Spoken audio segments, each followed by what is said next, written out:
See a lot of thoughtful people here. I'd tell him. I'd tell him. Because he paid They're for supposed to give it. it. Suppose he finds out Insured the from another person. No. It would be I professional. don't think he'd like to buy another house. Yeah. It's just on the terms of what's Very happy to hear you talk that way. Goes along with my thinking. Incidentally, you won't have everybody in the claims business agree with you. As far as I'm concerned, that is as poor a thing as you can do is to hide something. The only time I'll ever do that is when I know in my own mind, and I've got pretty damn good evidence, that the deal's phony. Or I'll have this situation, which you will have on thefts. Man and wife separate, and the woman's got the car, the husband, doesn't matter, and the other one goes over there and takes it. To me, I mean, you know, you're really getting involved in something that's not a theft. So the way you do this is you say, have you reported this as a theft, and are you going to prosecute? Now, my idea on theft is, either it is a theft or it isn't. The son takes Dad's car. That's the key word, isn't it? Prosecute.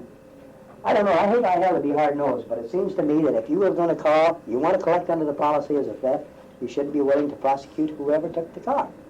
I don't know that I'm right, but it seems to me that either it is a theft, and the criteria for a theft is that whoever took the car, you should be willing to prosecute if you're going to call it a theft. I don't know if it's kind of a round the barn type reasoning here, but is this valid?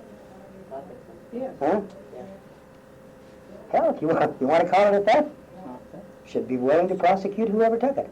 And you will run into some of those. In fact, quite a few. Now, that is one case where I don't get involved in any supplementary payments until the air clears and I know what's going on. Normally, when a guy reports his car is stolen, I just tell him, say, at the end of 48 hours, we got $10 a day for you, and you're right. You're not going to gain anything here by trying to hide something like this.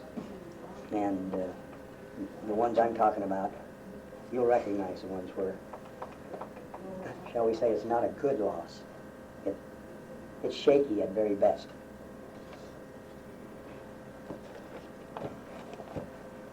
Our definitions, I don't think we had too much trouble there. And a non-owned automobile.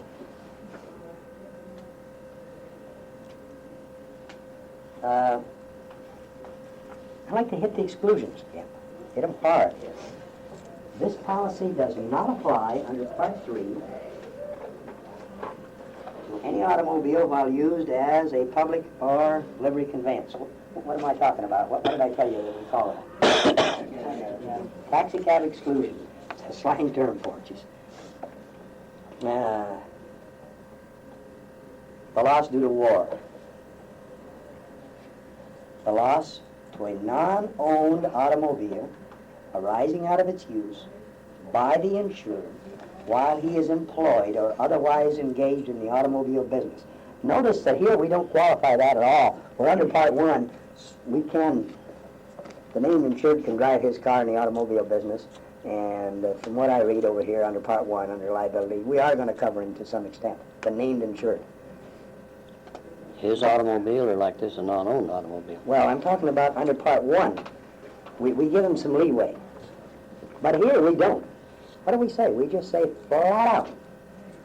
To loss to a non-owned automobile arising out of its use by the insured while he is employed or otherwise engaged in the automobile business. For example, let's take a typical loss. A guy is a front-end mechanic. And so allow those people, will align the front wheels, and if it's a problem child, and the guy says, look, I want you to align the wheels and road test it. He road tests it, and like one of my men, he ran up the tailpipe of another car, rear-ended the hell out of a car.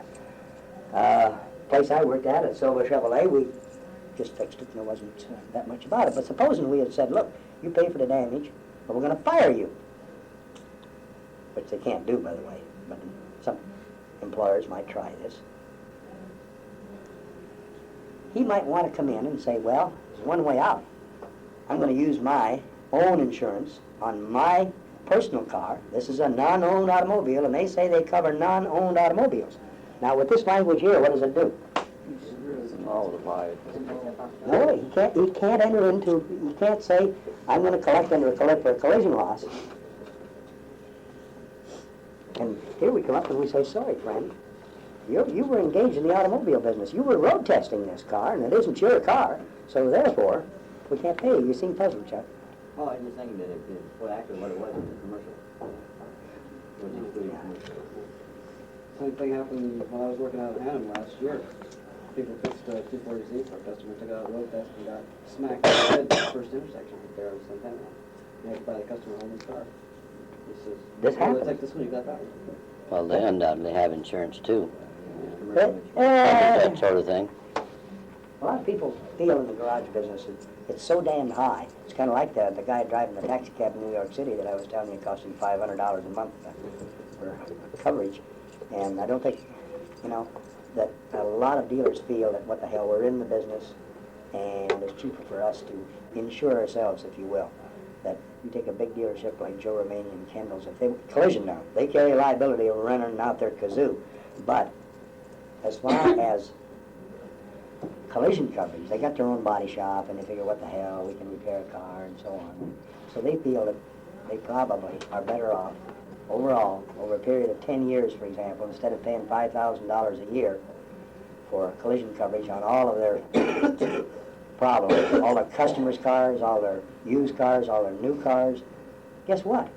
With that much exposure, that much chance of having a loss, no insurance company can afford to write a blanket policy on everything that Kendalls have rolling for peanuts. You're going to have, I don't know how many thousand, but it would be high for, say, $100 deductible collision. And most places I've worked didn't have collision coverage on the cars. We took our chances. It says to loss, we won't pay for a loss to a private passenger, farm, or utility automobile or trailer owned by the named insured and not described in this policy, or to a temporary substitute automobile, therefore, if the insured, you have to read this whole exclusion so it's meaningful, if the insured has other valid and collectible insurance against such loss. E. Mr. Michaud, tell me what's wear and tear. Give me an example of wear and tear. On a car. Yeah. Tires. Okay. Somebody else. Rear end, engine. Water Fire pipe, armrest, door strip, Spark plugs, point. everything wears, Headlights. even your paint job. Anytime you got moving parts. The nature of the machine to wear out. Well, like somebody said here, paint job too. I mean, it isn't a moving part, but it wears out. I mean, it'll erode over a period of time. Should have seen me last summer have a convertible top on a '63 Chevrolet, and it had a tear in it about that long, and it was just hanging in tatters. And I took my finger over in an area that wasn't damaged, and I just went like that, and my finger kept right on going. Now, what the hell are you going to do with something like this now?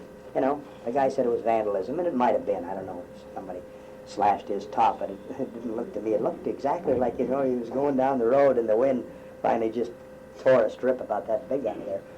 But we're talking about like, kind, and quality. What in the hell are you going to pay a man when he's got a 10-year-old top that you can take and poke your finger through it all over the place? I settled this very badly, by the way, but then I settled it anyway. $1.50. You're right, and you should give him nothing. Buy him the masking tape to patch his holes. He really didn't have anything. But I had a lineup of cars, and I offered him, I think, $25, and he screamed like a wounded panther, and I think I finally raised my sights to $35. I'm just telling you the facts of life as they happen in real life. Amen. Nuisance pay.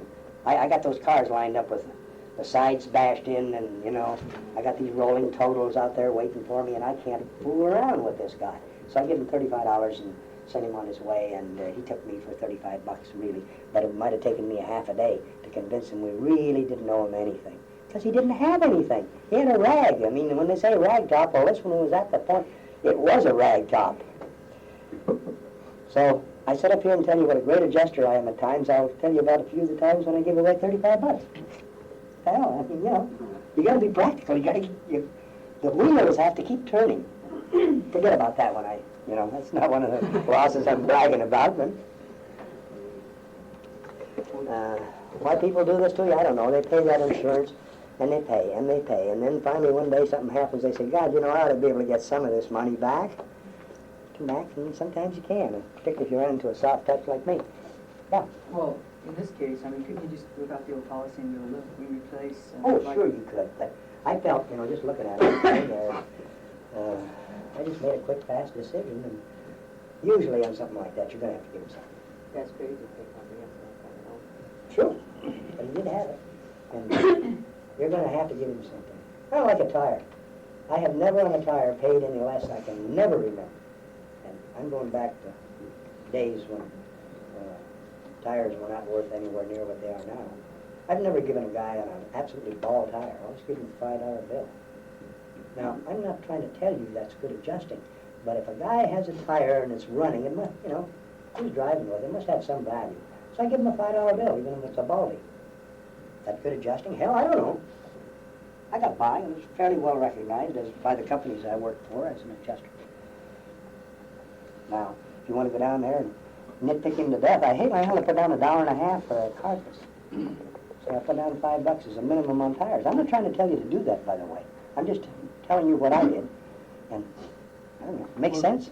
Well, Yeah. approximately- You start cutting this down too much and you're going to spend more. Say you put down $1.50, you're going to earn that $3.50. How much would the top cost be? That particular one, we had a bid on it, I think of $105 or something, so I gave him 1/3. Not the most, He had 10% coming at the very most. He had 10%. 10%. Beg your pardon? That's what I thought, 10%. Yeah, you're right.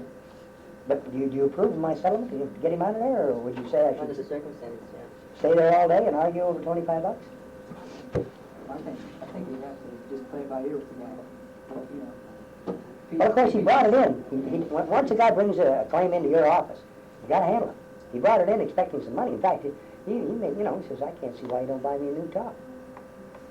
And then I had to go through the routine. There was a lot more to it than I'm telling you here. I probably spent 20 minutes, and that's all. At the end of 20 minutes, I gave him $35. But I explained the facts of life to him, that he had what he had coming, and he really didn't have anything to start with when this, if you will, Now, how vandal. much do you allow for nuisance value on a small claim? I'll look you right in the eye and tell you this. As a claims man, I always say, never, ever, never. No, but you do. Oh, wait a minute, that's between you and you. Don't ever admit that. Say, I never, like they say, not a dime for blackmail, millions for defense. What's that old story, millions for defense, not a penny for, what was that saying? When they were talking about war and all that? Well, it's the same thing here. Some of these things that I tell you here in class, don't quote me, because I'll deny it. I'll say, gee, you must be mistaken. I want to tell you how it is.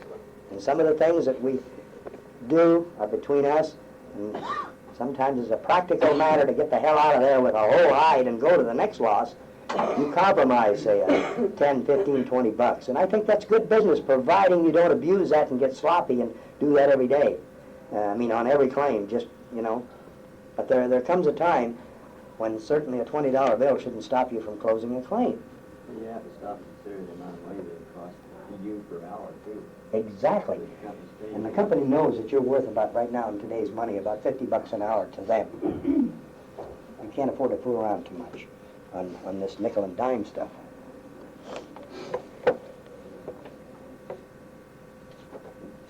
What's the big deal I told you about freezing? The one reason why freezing is in here, Hurley, tell me. What about it? You mean why it's not covered? Yeah. What one big deal would we get stuck with if that exclusion wasn't in there? Oh, well, in the case if the guy didn't put antifreeze in his Yeah. engine, they'd have to pay for the whole engine. We're at that time of the year, aren't we, when people should be looking at the antifreeze, huh? You'd be buying the whole town antifreeze or new radiators or whatever. You'd have busted blocks and everything else, wouldn't you? Did I tell you? Can you remember? How about that, Woodall? That at times we might pay for a frozen motor block. Do you remember? Yeah. It was if you got caught, like, for some reason you ran into a snowbank or something and you couldn't get out and you had to leave your car there. Well, it stands for another part of the It would be as a consequential loss. Then we would pay for this, and but not for a direct freezing, like parking your driveway.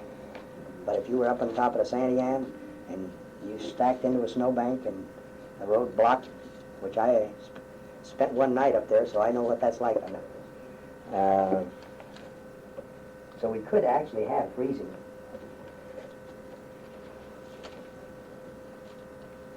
Wear and tear, freezing. Now, how about, we've talked about mechanical, but how about electrical breakdown or failure? That gets to be a good point, doesn't it? We can get into some real controversies on this one. And a lot of this you're not going to handle as adjusters. But indirectly, you're going to handle it because they're going to consider you an expert in this line, and the girl's going to come up to your blind side and say, hey, I love this. What do I do with this? So this is why I want you to become very knowledgeable in this. The adjusters that have been through this class go out, and they rapidly find out that they're considered authorities. I don't know whether you are or not, but you are considered that, and they'll come up and sing the blues to you about, for example, a short circuit loss.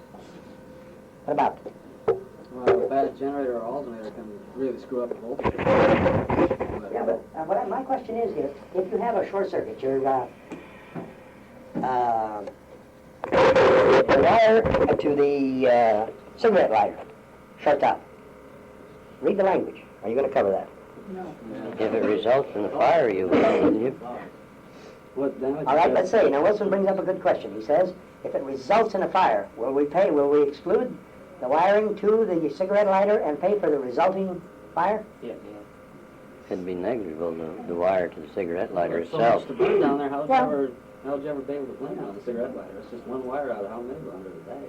No, but maybe you can tell. That one shorted out and may have burned the insulation or ruined some others. And it may be on a certain model that the dealer or mechanic looks at and he says, oh, another one of these, huh? And it's an inherent weakness of a particular model car, and it may happen, and these things do happen. Yes. Suppose your wiring shorts out and just causes smoke damage on the tire. You still have this little. Yeah, but the smoke and smudge is for fixed heating equipment. That's a little car. Okay. Really? What's the cost of the car? Now, is that under comprehensive or one of the other coverages? That's for if you have the fire and light. Oh, but if we have comprehensive, we don't have to worry about that, do we? Because what do we cover under comp? Everything is. Smoke, And another one coverage that we don't cover under comp. Collision and excluded. We have basically, and that's good to go through, we have collision, we have comp. And I'll be a good adjuster here. I'll put the exclusions at the bottom. I think that in real life, maybe we would write it this way, huh? How about that, January?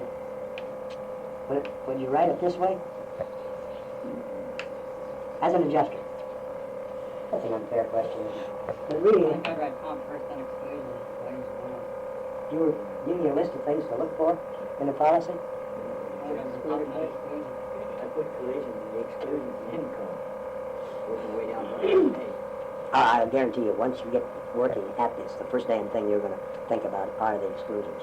Save yourself a lot of time. Hell, if it's excluded, I'm not going to, in fact, I've kind of got to go that route. Because if I have, for example, and you will get some of these, a guy says, I forgot to put antifreeze in my car. I got a cracked block. Aren't you automatically going to think of the exclusion? Hope you do. Right. I hope you do. Get up there and pay for a short block, and some of these short blocks now run you as high as $800, they tell me. I can't believe it. But hell, you don't buy anything in the motor repairs for what, any less than about $500 saying a V8 motor. I don't think you can hardly get any short block put in any less than 5. You're up to about $12 an hour now. And another little item they use on mechanical work, they use Chilton, which means that they're doing what? At the Chilton flat rate book, any of you familiar with Chilton? It goes about 150% of other books. So if they're charging 12, they're charging in reality how much? 18. If they give them 16 hours, $18 an hour, 16 is a proper flat rate, while they'll go about 24. Chilton's got their own ideas, and that's how they sell their books. And a lot of dealerships are using them on mechanical stuff. I have a question, Commissioner. Yeah.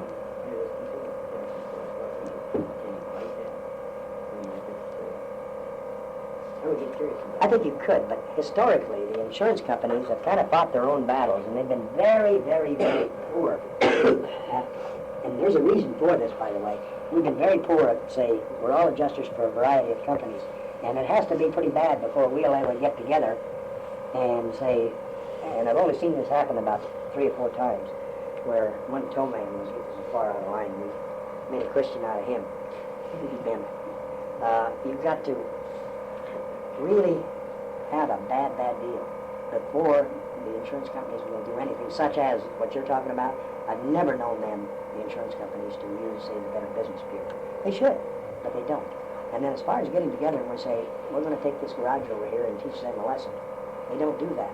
But conversely, some of the garages do that, and they have a grapevine in the garage business that is like greased lightning.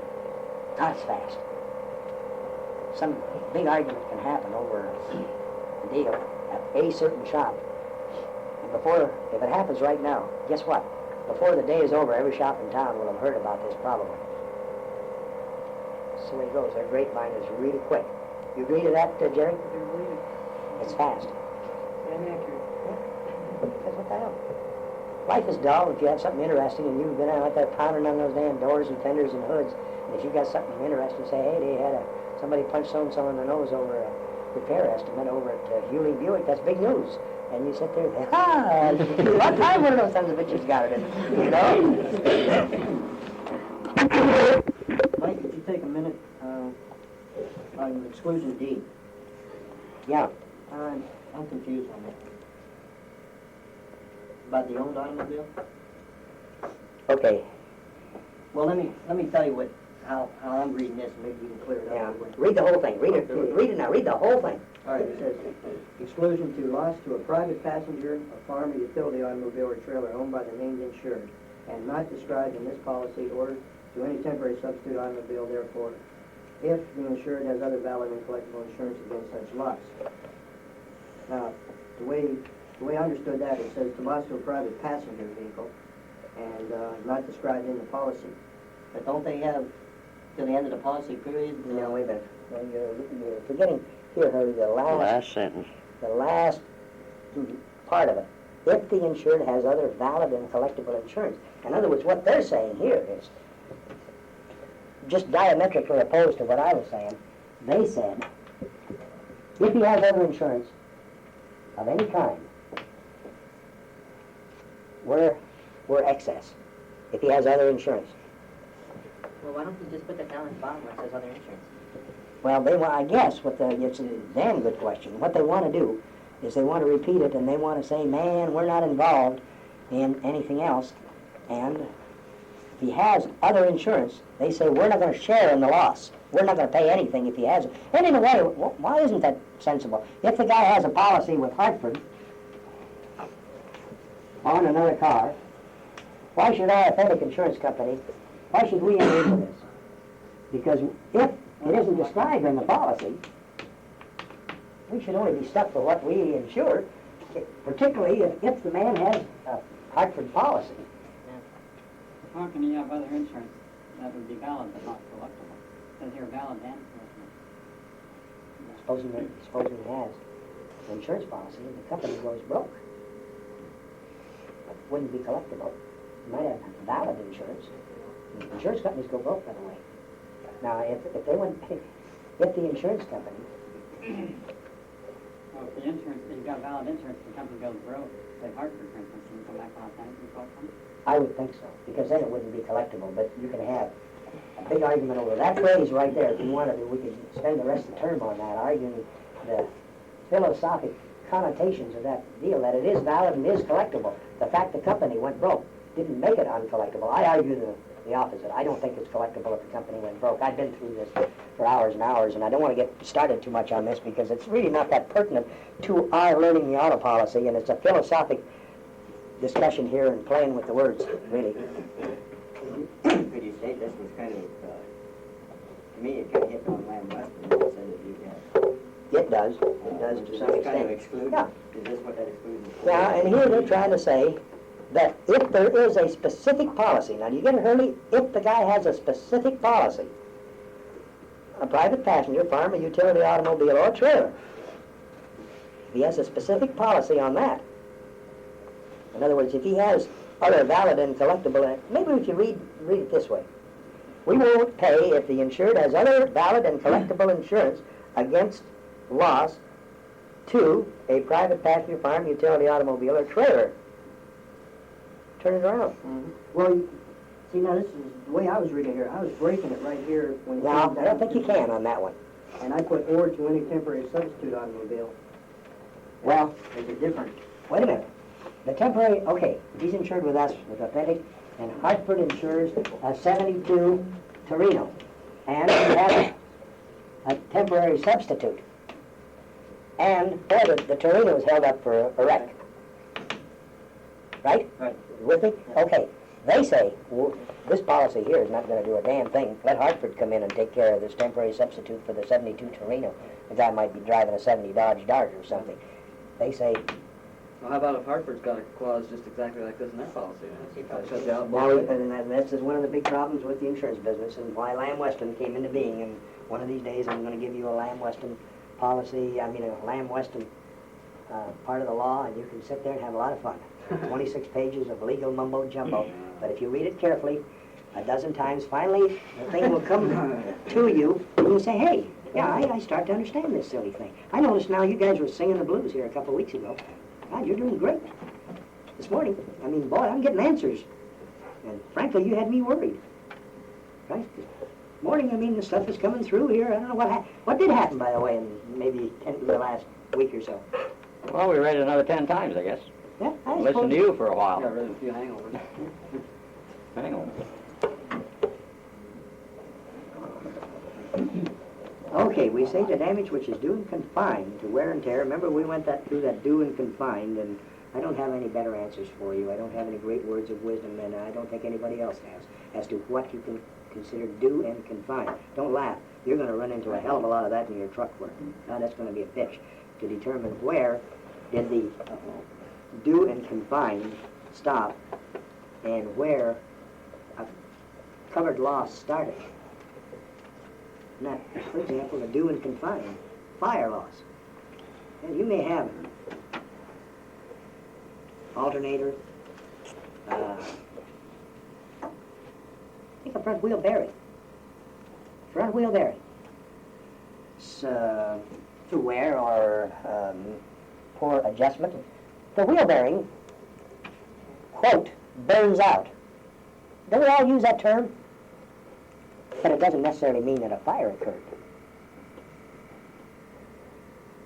However, if the grease catches on fire, which I've seen 2 or 3 of these where they're actually so bad the grease got on fire and the guy got panicky, and particularly on a rear wheel bearing I'm talking about here. And I've had 3 or 4 total losses, not all that many, but 3 or 4 in my career, where a rear wheel bearing caught on fire and burned up the car, believe it or not. And remember one guy with a Cadillac out there, he was trying to scoop the dirt over on the coast, and what's to do and confine? Where do we stop? I would think the mechanical part of it is what we have to look at. And the minute we get away from the mechanical part, the wheel bearing and maybe the axle shaft. If the wheel bearing ruined the axle shaft, in other words, for example, if it grooved it to where you could no longer put a new bearing on it. Well, what they find is normally this, though, in that case. There isn't any definition. There isn't any book. There isn't the rest of anything the except car- what's in your head.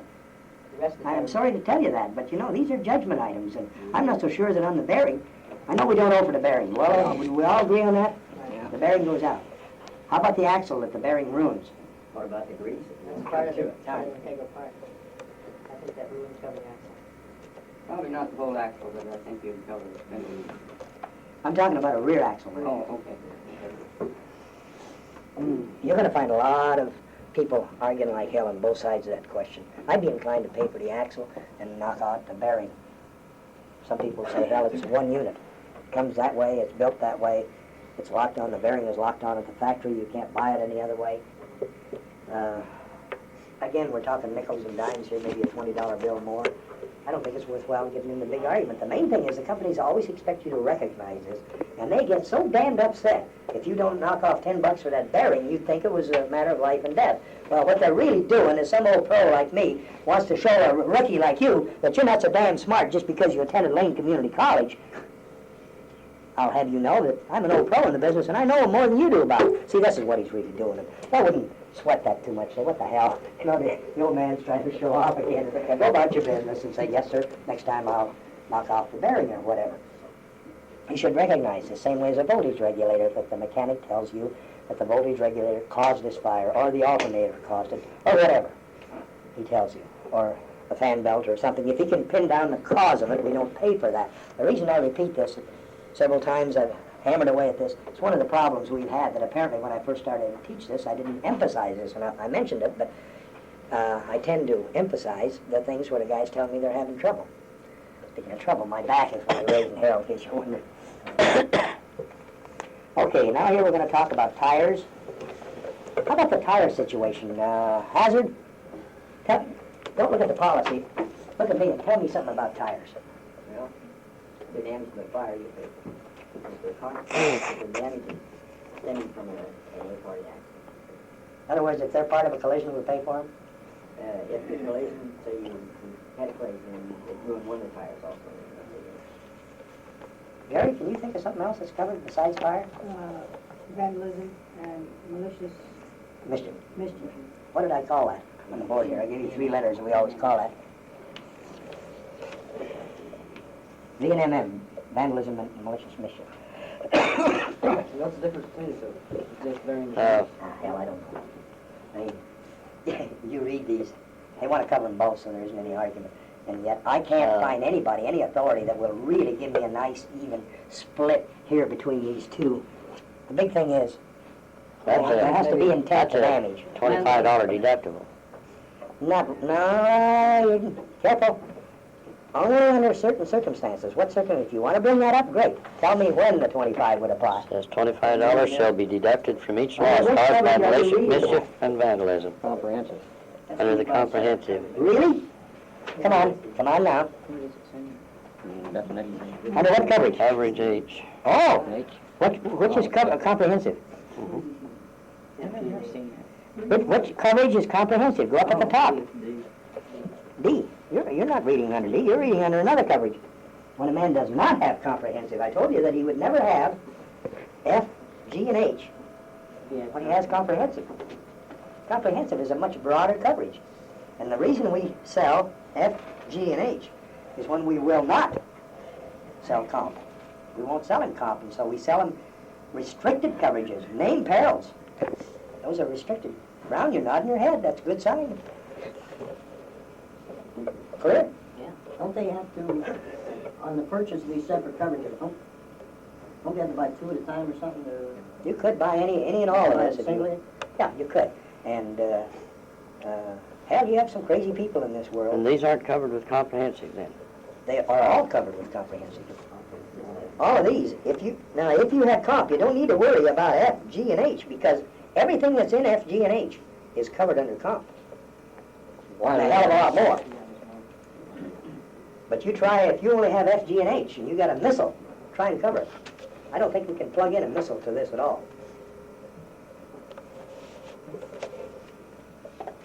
Okay, I'll give you one. Guy goes hunting, and he has F, G, and H, and as he is jacking the shells out of his shotgun, he's out bird hunting, and as he's jacking the shells out, he flips a nice bunch of number 6 through the top of his car. Try and cover it under F, G, and H. You might cover it, but try. There's only one way I can see you can cover it. You might. Of course, landing aircraft. Oh, come on. There's a better one than that. You're putting me on. There's one there that I think might apply. Is an explosion in there? You might call it, I think it's approximately caused by explosion. Explosion inside the gun. Some guys will try to BS you and say, well, that's a controlled explosion. When we use the general term explosion, I don't think it means a damn bit of difference. There's a man that's an expert on explosion. What's the difference between a controlled explosion and one that isn't? When we just use the general term, an explosion is an explosion, isn't it? Don't exclude control. I wouldn't... Controlled explosion is your end result. Well, most of the stuff you did was controlled, too. I mean, you Right. punched this stuff down in a hole, but it sure as hell exploded, didn't it? Right. Now, going back to the gun, because it's inside of the barrel of a gun, some of the claimsmen like to think they can exclude it. I think that a firearm, as we know it, the modern firearm, explodes inside the chamber, doesn't it? It didn't explode, it wouldn't fire. I swear it does. Yeah. But you find some guys say, well, that's a controlled explosion. We don't say uncontrolled explosions that we will cover. We just use the general term explosion. And I get very annoyed when people try to build something into these policies that isn't in here. If it's here, use it. If it isn't, don't add some words to this policy, because we had a chance when we wrote this to add uncontrolled explosion. I don't want that in there, by the way, because if they start bringing in things like uncontrolled explosions, man, I'm telling you, now I really got problems. What's a controlled and what's an uncontrolled explosion? So on. Well, if it'd be accidental, that'd be uncontrolled. Well, it was accidental when the guy shot the hole through his roof of his pickup when he was cleaning the magazine out. So that would be considered I think so. uncontrolled. How about paint overspray here? Guy sitting there and he needs a new paint job. He really got some... Let's make it worse. Some place where the acid was flying and is under FG&H now. And he just took it down to bare metal. Can you cover him? I don't think so.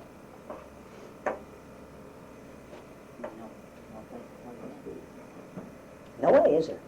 Where you're around forest fires and they drop that Chemical. chemical. Man, I tell you, that's ready to tell what the paint job. Really does, huh? Oh, boy. We're coming up Halloween, raw eggs. Yeah? Do it. Oh, well, hell. Goes right to the middle, just little pinpoints, and then starts expanding out. How about on your burning? Acid burning. Okay, you want to know? I'll tell you what a fire is in the insurance business, and I think it's a good definition. Let's see. Okay, Brown. Heat. Light. And combustion. And I don't think you can qualify your acid as going to heat, light, and combustion, or this can be or rapid what?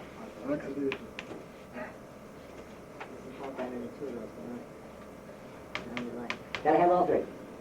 Heat, light, combustion, or rapid oxidization. And if you think about it for a while, that's, you know, when the log is burning, it's sure as hell got heat, hasn't it? It's got light. And it is, if you will, consuming itself, or it's rapidly oxidizing. Some of these things are a bitch. You gotta let it soak and let it spin around for a while till it settles down, and then see these guys in the back row here who studied policy, fire policy, they're shrugging, saying, you know, so what else is new? But when you first learn this, like in the fire policies, we go through this a great deal. Believe me, when we start talking about dwelling fire, we go through a lot of this. The main thing on our tires here, and I wanted to hit this just a little more, what's the big reason for that tire exclusion? What are we trying to get away from? Normal road hazard. We just don't want to take care of the run-of-the-mill flat tire, right? That's what we're trying to get away from, so we qualify the tire business to get away from the puncture hole or pick up a nail or a rock or cut it on a bottle. And you're going to get some of those, by the way, that are going to make you mad. Not that the money is so much, but some guy will come in and he'll have and I've had this one. The guy had a new radio and he brought it into me and he wanted a new one. And right in the very center of the tread was a brown glass still left. You can tell he ran over a piece of glass. He says, well, I'm going to call it vandalism. Did somebody place that there with malice aforethought? Who knows? I didn't pay for it, and I got hell from my boss, and the boss, I wouldn't pay for it. My boss finally paid for it anyway, over my head. His boss, he paid for it, and I said, what the hell? You can see the glass down in there. I know, but he says, how do you know? Somebody might have put that piece of glass in the driveway intentionally. I said, way up in the tread? He said, come on. Okay, that'll do it. Thank you.